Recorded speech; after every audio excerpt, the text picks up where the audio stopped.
కొట్టాలని వాడికి ఎలా అనిపించింది? వాడు మనిషా పశువా? గగన్ బావా,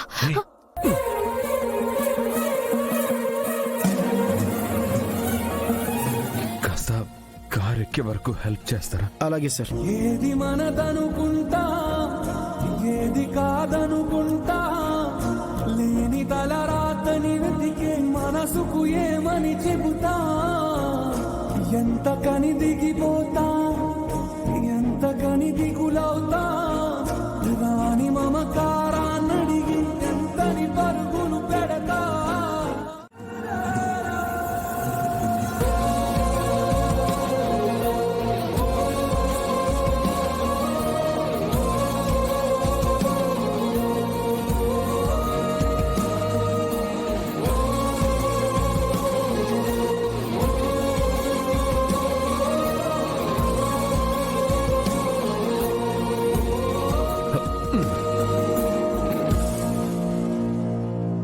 థ్యాంక్స్ అండి. ఇక మీరు వెళ్ళండి, నేను తీసుకెళ్తాను.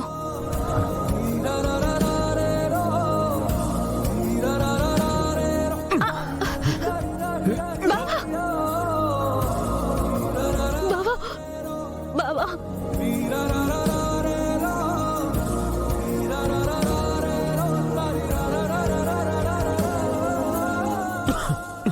బావా, నువ్వు మావయ్యని మరి చెయ్యి పట్టి నడిపించడానికి కూడా పనికి రానంత పరాయి వాణ్ణి చెయ్యకు బావా.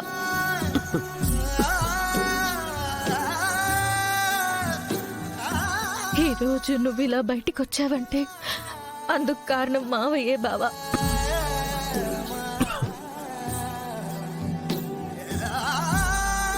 ఎంతో ముందు చూపుతో ఆలోచించారు.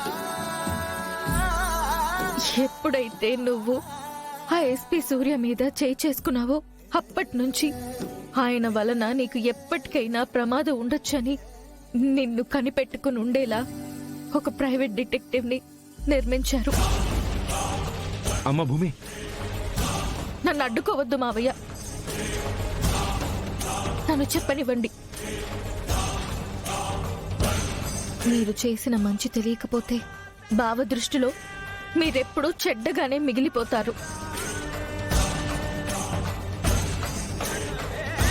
ఈరోజు ఆ వీడియోని డిఐజీ గారికి చూపించాం.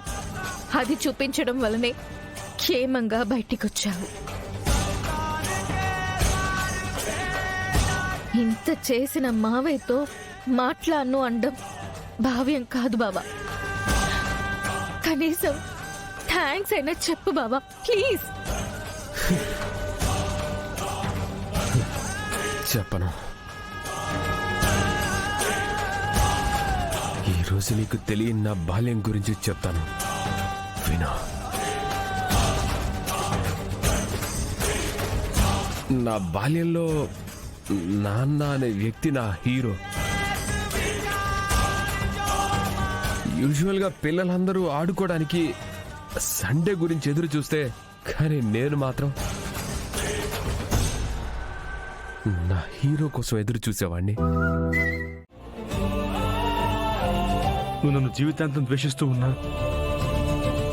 ఆ బాధ నేను భరించాల్సిందేరా, తప్పదు. ఎందుకంటే నేనంత పెద్ద తప్పు చేశాను. గగన్, నన్ను క్షమించకపోయినా పర్వాలేదురా, కానీ భూమిని మాత్రం అపార్థం చేసుకోకు. తనకి నువ్వంటే ప్రాణం రా.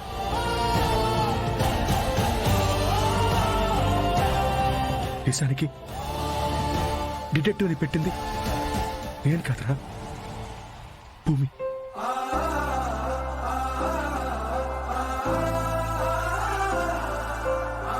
నన్ను నువ్వు తప్పుగా అనుకోకూడదని, నన్ను నువ్వు గౌరవించాలని, మళ్ళీ నన్ను తిరిగి ప్రేమించాలని భూమి ఆ పని చేసిందిరా. ఆ క్రెడిట్ నాకిచ్చింది.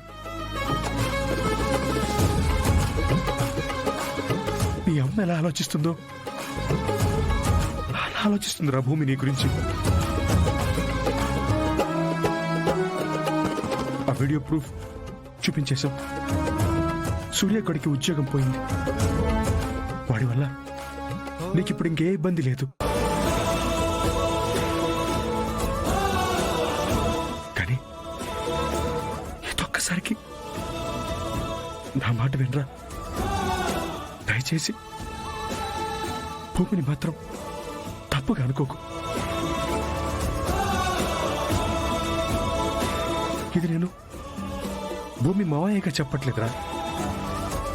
భూమి ప్రేమ తెలిసిన వ్యక్తిగా చెప్తున్నాను. అర్థం చేసుకుంటామని ఆశిస్తున్నాను.